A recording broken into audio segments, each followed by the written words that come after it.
Le principal problème comme ravageur que nous avons en maïs semence sur nos terrains, c'est les nématodes. Donc les nématodes, c'est des petits vers qui attaquent les radicelles du maïs. Donc c'est-à-dire que si le maïs n'a pas de radicelles, il ne peut pas se nourrir, donc automatiquement il meurt. Il existe, jusqu'à 2016, puisque cette année il a été interdit, un insecticide, nématicide. Mais moi j'ai changé d'optique, ça fait déjà 10 ans que je n'utilise plus ce produit. Je travaille avec des combinaisons naturelles de plantes.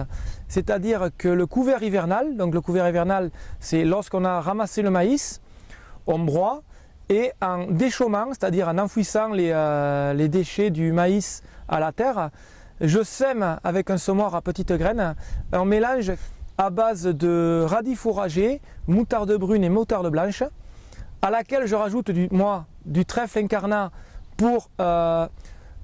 qui se développera lui en fin de cycle quand il aura un peu plus d'air parce qu'il est plus long à se développer. Mais en fait la base de ce mélange chlorofiltre, c'est que c'est la moutarde et le radis fourragé, comme ils sont nématicides. Lorsqu'au printemps je vais les détruire, en se dégradant, ils vont dégager une toxine qui va faire fuir les nématodes. Donc ça ne va pas obligatoirement les tuer, mais ça va les faire fuir. Tout ça c'est naturel et franchement, on parle de l'environnement, c'est sûr, mais il y a aussi l'utilisateur. Et honnêtement, entre manipuler un produit naturel de graines ou un produit qui est classé CMR, c'est-à-dire C comme cancérigène, M comme mutagène, R comme reprotoxique, je préfère laisser ce produit chez le marchand plutôt que de l'utiliser. Donc économiquement, je m'y retrouve puisque si je fais le total du coût, le couvert hivernal que je fais me coûte 60 € hectare.